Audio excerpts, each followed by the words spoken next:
Hit that jive jack, put it in pocket till I get back. Going downtown, see a man.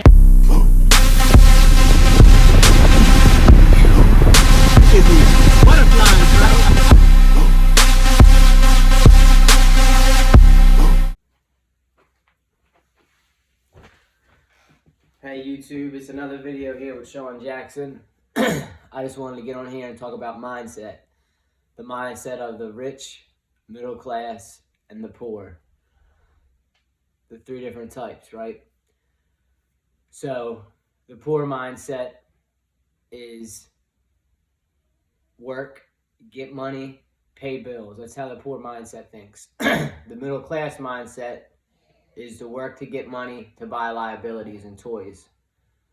The rich mindset is to get money and use that money to invest to make more money, to have more money come back to you, right? So I think, if you haven't even got started, you're fresh out the gate, the first thing I did was I bought stock, right? Because most people start buying stock, a business, then real estate. First thing I did was I bought stock, and I started buying stock in the things that I owned or participated in. For example, I have an iPhone, so I bought Apple stock. I wear Nikes and stuff like that, so I own Nike, right? Places I go out to eat, my wife goes to Starbucks, or so on and so forth. So things that you consume, start buying stock in. So that way, when you do go to these places, you don't feel as bad buying the product. Like when I walk into an Apple store to buy the new iPhone, I don't feel as bad paying that money for the iPhone because I know that, in a sense, me buying that iPhone is helping the stock price go up. You know what I mean? So that's my first advice. My second advice is buy a house as soon as possible, as young as you could, because the key to being wealthy or rich is ownership. The wealthy and rich own things, right? Poor middle class, a lot of them rent. They rent things. But the key to wealth is ownership. You want to own as much as you can. So I read a lot of, books on wealth and millionaires and stuff like that.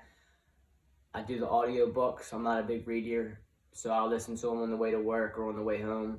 But Rich Dad, Poor Dad by Robert Kiyosaki, that is a big one. That's a must. You read that book or do the audio book, it will change your mindset on everything. Because I used to have a poor mindset. I didn't think about investing. I didn't even know what stocks were at the time, right? Until about 5 years ago when I started investing and my life changed. So you definitely need to get in the routine of trying to start putting the money away into a portfolio, stocks, whatever you can do and afford.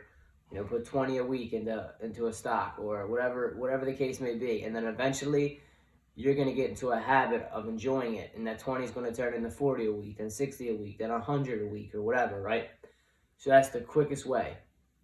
Then, like I said, you want to buy a house. Like me, I started with a townhouse because my objective is to eventually make this townhouse a rental. Because when I move from here, I'd like to buy a single family home, and I'm going to rent my townhouse out. So I think that's the best way to start from nothing. If you have no knowledge on investing, the best way to start is what I was just saying. And knowledge is key to everything. Knowledge is key to wealth, because most people don't have the knowledge of how to build money or grow money, right? That's why they stay financially poor or broke or work paycheck to paycheck. You got to get the knowledge. A lot of people don't want to listen or sit through a video or anything like that, but that's the key. You need to learn as much as you can. YouTube, Google, just the internet period taught me everything. I didn't go to no seminars. I didn't go to college. I didn't go to any classes. I didn't have a mentor. I literally learned all this stuff on my own, and also talking to people, getting feedback from other people who have the same mindset I have, who invest, who are interested about money, so forth and so. So that is definitely something you need to do, especially if you're in your early 20s. You can really make a good life for yourself. See, I'll be 30 years old. I started investing and, building this knowledge when I was 25, right? So investing, stocks, property, own real estate, open a business if you can, whatever the case may be. But they're the three main factors of building wealth. There's no shortcuts. There's no sitting on your ass and not working and hoping you'll hit the lottery. That's very rare. You have a better chance of getting struck by lightning than that happening. So if you want to be wealthy one day and not have to worry about money and your kids be comfortable or your kids' kids be comfortable, which is called generational wealth, where your kids' will be comfortable, life insurance policies, all that is a factor of how the rich play the game. The rich get richer as the poor get poor. So I figured I'd hop on here and just share a little bit of knowledge. I'm going to come back and make another video soon. I appreciate y'all watching. If you like the video, hit the like button, subscribe. I appreciate it, and thank you.